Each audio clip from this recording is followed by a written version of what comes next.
Alam ko na naghahanap ka ngayon ng pagkakakitaan. Malamang isa kang OFW o empleyado na nawalan ng trabaho dala ng panahong ito. Pero bago ang lahat, alam niyo ba na simula nung tumama ang pandemya sa ating bansa, ay marami talagang negosyong naapektuhan, nalugi at nagsara na nagresulta sa pagkawala ng trabaho sa marami sa ating mga kababayan. Ngunit, merong mga negosyo na malakas kahit sa gitna ng panahon ng pandemya, gaya ng mga health and wellness, na dahil sa kalusugan ay dinagsa ng ating mga kababayan.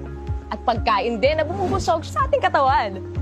At sa gitna ng limitasyon sa paglabas ay nandyan ang iba't ibang delivery service na naghahatid sa atin ng mga online orders. Sila yung mga halimbawa ng mga negosyong lumakas sa gitna ng pandemya, pero alam nyo ba na ang delivery service lang ang nangingibabaw sa lahat ng to? Sa kahit anong sitwasyon, palaging in demand talaga ang negosyong ito. Mapapagkain, gadgets, rubber shoes, damit o mahalagang bagay o dokumento o kahit ano pa yan. O gusto mong matanggap o maipadala ka agad, sa anumang oras o panahon, talagang delivery service ang kailangan. Sa bawat pag-ikot ng mga motor ng delivery service na makikita mo sa iba't ibang lugar ay katumbas din ang pag-ikot ng ekonomiya sa ating bansa. Ang delivery service ang isa sa mga buhay ng ekonomiya. Mula noon hanggang ngayon, pagkakataong kumita dito ay palaki ng palaki dahil sa demand sa serbisyong hatid nito. Alam nyo ba na ang operator ng delivery service ay kumikita ng 20% sa bawat delivery ng driver nito? For example, meron kang sariling delivery service na negosyo. Kung nag-average ang rider mo ng 500 pesos per delivery transaction, aba, may 20% na kita mo doon ay 100 pesos. At kung nakaka-10 delivery ang rider mo sa isang araw, meron kang kita ng 1,000 pesos bilang operator. Ngayon, kung meron ka namang 100 riders, ang kita mo sa isang araw bilang operator ay nasa 100,000 pesos.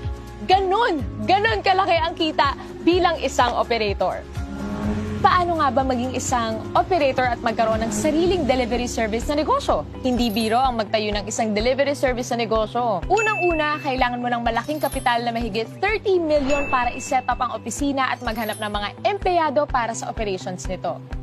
Pangalawa, kailangan mo ng isang IT company na gagawa ng software at operating systems nito na nagkakahalaga ng mahigit 50 million para i-set up at i-maintain taon-taon. Pangatlo, kailangan mong kumuha ng iba't ibang permit para sa pag-operate ng negosyong ito. At pang-apat, kailangan mo pang mag-set up ng iba't ibang opisina para sa mga iba't ibang lugar na mag-ooperate at kumuha ng mga permits para dito. Mukhang mahirap maging operator ng isang delivery service na negosyo dahil sa dami ng kailangan, lalo na sa kapital. Pero ngayon, posible na. Worry no more dahil nandito na ang isang delivery service company na pwede kang maging online franchise operator. TokTok, ang pinakabagong delivery service at ang kauna-unahang online franchise operator delivery service company ay kakatok na sa mga pintuan nyo. Bilang isang TokTok online franchise operator, magkakaroon ka ng mga benefits na may enjoy mo. Pwede kang tumanggap ng mga rider applicants under you with up to 100 riders per operator. Magkakaroon ka ng TokTok delivery service link to monitor your riders and transactions na kahit cellphone lang, pwede na! Kumita ng 7% sa lahat ng delivery transactions ng mga riders mo. At pwede ka rin magkaroon ng pagkakataong kumita ng hanggang 30 to 60,000 pesos. Kada buwan yan, take note, at nasa bahay ka lang. At pwede ka na rin maging online franchise operator anywhere in the Philippines na hindi mo na kinakailangan mag-set up ng kanya-kanyang opisina sa iba't ibang lugar. Nasa bahay ka lang, pwede na. Magkano naman ang kapital na kailangan para maging isang TokTok online franchise operator? Unlike sa mga traditional delivery service, dito sa TokTok, ang pangarap mong maging isang delivery service operator ay posible na. Hindi mo kailangan maghanap ng malaking opisina. Hindi mo kailangan maghanap ng mga empleyado. Hindi mo rin kailangan gumastos para sa IT system at software. Basta may cellphone at internet ka, pwede na! And the best part, hindi mo kailangan ng malaking kapital, hindi mo kailangan ng 30 million, 20 million, 5 million, or kahit 500,000 pesos. Pero what if, sa halagang 288,000, pwede ka na mag-operate ng sarili mong TokTok online delivery service? Mas okay, di ba?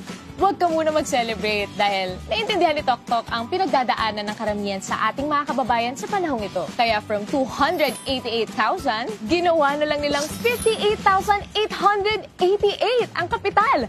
para maging isang TokTok online franchise operator. Kaya, operate na agad! Dalawa ang paraan para kumita dito bilang TokTok online franchise operator. Una, magkaroon ka ng personal delivery link na pwede mong i-post at i-share. At kapag meron kang kaibigan na nag-book gamit ang iyong personal delivery link ay 3% ang pwede mong kitain. For example, meron kang average na 150 bookings sa isang araw at nag-average ka ng 150 pesos kada isang booking. Pwede kang kumita ng as much as 20,000 pesos per month nang nasa bahay ka lang sa tuwing may gagamit ng iyong personal delivery link. At ikalawa, pwede kang kumita ng 7% bilang isang TokTok online franchise operator mula sa delivery ng iyong mga rider. Pero hindi pa tayo nagtatapos dyan. Kapag decided ka na nasubukan ang negosyong ito, nandito ang TokTok para makatulong sa inyong lahat. For a limited time only, pwede ka nang maging isang TokTok online franchise operator for a special and limited promo price na 16,888!